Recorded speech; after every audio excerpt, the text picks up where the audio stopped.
فرمایا کہ جب ماہ سیام رمضان المبارک آتا ہے تو جنت کے دروازے کھول دیے جاتے ہیں، جہنم کے دروازے بند کر دیے جاتے ہیں، شیاطین جکڑ دیے جاتے ہیں، اور اعمال کا جو صلہ اور اجر ہے وہ 70 گنا کر دیا جاتا ہے، اور اللہ جل شانہ اپنے بندوں کو غفران و رحمت کے پردوں میں ڈھانپ لیتا ہے۔ تو یہ مہینہ آتش دوزخ سے نجات کا مہینہ ہے۔ ماہ سیام رمضان المبارک اس اعتبار سے بھی بہت اہمیت کا حامل ہے کہ اس مہینے میں قرآن مجید کا نزول ہوا ہے، اس لیے اس مہینے میں کثرت کے ساتھ قرآن مجید کی تلاوت کی ترغیب دی گئی ہے۔ حضرت جبریل امین ہر سال رمضان المبارک کے اندر حضور کی خدمت میں حاضر ہوتے تھے اور قرآن کا دور کیا جاتا تھا۔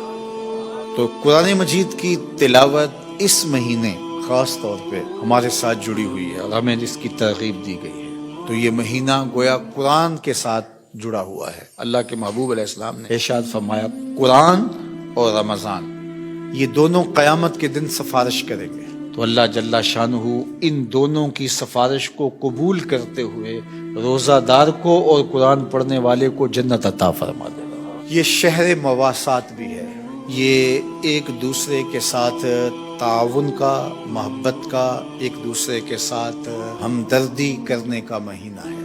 تو اس ماہ سیام میں خاص طور پہ ہم ایک دوسرے کے ساتھ ہمدردی کے رشتے کو بھی مضبوط کریں۔ اس مہینے کے اندر صدقات و خیرات کرنے کی ترغیب بھی دی گئی ہے۔ حدیث پاک میں آتا ہے کہ نبی رحمت صلی اللہ علیہ وآلہ وسلم ماہ سیام رمضان المبارک کے اندر اس کثرت کے ساتھ صدقہ کیا کرتے تھے کہ جیسے تیز ہوا چلتی ہو۔ یہ بات ذہن میں رکھے، اللہ کے پیارے محبوب علیہ السلام نے 3 چیزیں قسم کر کے کہیں، ان میں سے ایک چیز یہ ارشاد فرمائی ما نقصا مال عبد من صدقہ، فرمایا میں محمد صلی اللہ علیہ وآلہ وسلم رب کی قسم کر کے کہتا ہوں کہ صدقے سے مال گھٹتا نہیں۔ اس لیے کثرت کے ساتھ صدقہ و خیرات کیجئے، یہ مال کے اضافے کا سبب ہے اور یہ گناہوں کی بخشش و مغفرت کا ذریعہ ہے۔ اور میں آپ کو خاص طور پہ مرکز مصطفیٰ سے جڑے ہوئے ذیلی اداروں کے ساتھ تعاون کرنے کی ترغیب دوں گا۔ جامعۃ المصطفیٰ، الکلیۃ المصطفیہ للبنات، المصطفیٰ اسلامک سینٹرز، ادارۃ المصطفیٰ اس وقت جو کام کر رہا ہے وہ کسی سے مخفی نہیں ہے۔ تو میں آپ سے کہوں گا کہ ادارۃ المصطفیٰ کا ہمہ جہت کام آپ کے سامنے ہے۔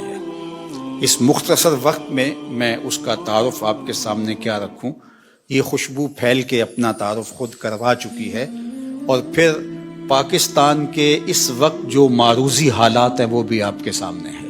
جو ہمارا متوسط طبقہ تھا اور غریب طبقہ تھا وہ بھی مدارس دینیہ کے ساتھ تعاون کا ہاتھ بڑھایا کرتا تھا۔ 10 روپے، 5 روپے، 1000 روپیہ ماہانہ، 2000 روپے ماہانہ لوگ دیا کرتے تھے، لیکن وہ اپنے گھر کا کچن چلانے سے بھی تنگ بیٹھے ہوئے ہیں۔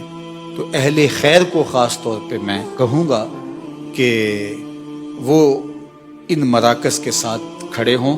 ہر ماہ کروڑوں روپے کی خطی رقم درکار ہوتی ہے، تو ان اداروں کی نہ کوئی فیکٹریاں ہوتی ہیں اور نہ ہی کوئی ہمارے پاس جمع شدہ سرمایہ ہوتا ہے کہ مشکل حالات میں وہاں سے نکال کر کے ہم اس کو استعمال میں لے آئیں۔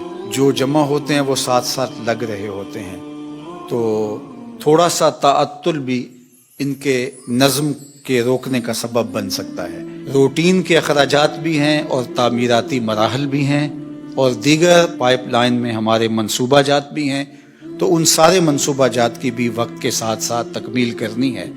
جو ہمارے اہداف ہیں وہ تو وسائل میسر آئیں گے تو ہم ان کو آگے لے کے چلیں گے، لیکن جو کام روٹین کے ساتھ چل رہا ہے اس کو تو رکنا نہیں ہے، اس کے لیے تو ہمیں بعض اوقات قرض بھی اٹھانا پڑتا ہے۔ تو اس لیے ماہ سیام میں خاص طور پہ ہم توجہ دلاتے ہیں۔ تو اب بھی آپ سے عرض گزار ہیں کہ مرکز کی ضروریات کے لیے جو کروڑوں کی صورت کے اندر ہر ماہ موجود ہیں، بھرپور مالی تعاون کیجیے۔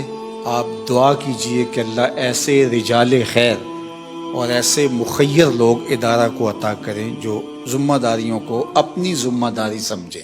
حضرت مجدد الفسانی علیہ رحمہ مکتوبات میں فرماتے ہیں، ایک دانگ اعانت دین میں خرچ کرنا.